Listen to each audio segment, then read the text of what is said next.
I'm Devorah Wallen, and I'd like to share my Tea for Two, my Torah thought for 2 minutes, more or less. This week's Torah portion is Parshas Terumah, which discusses the building of the Mishkan, or tabernacle in the desert. Terumah literally means an elevated or uplifted offering. Mishkan means a place for God's indwelling.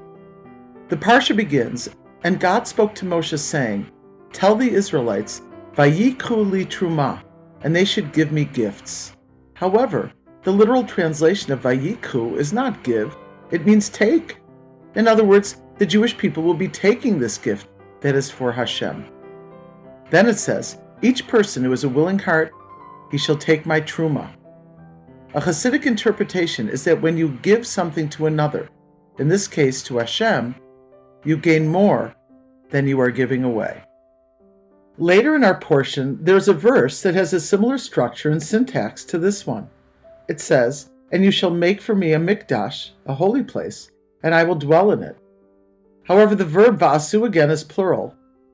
And technically it says, "You shall all make for me a mikdash, singular, a sanctuary, and I will dwell in them."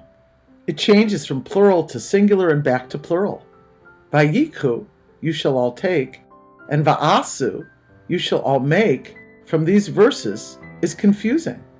The giving or the taking is of a singular gift, and later we will be making only one sanctuary, but then it says that God will dwell in them. Why all the grammatical anomalies, and how can we apply this to us today when we don't even have a desert sanctuary or the Holy Temple in Jerusalem?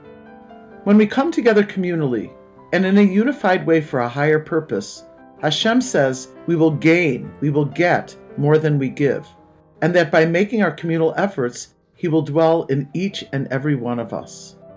Let us come together for worthy purposes and be united as those Jews were in the times of the building of the Mishkan, and may we each find a way to create a dwelling place individually in our homes and in our hearts.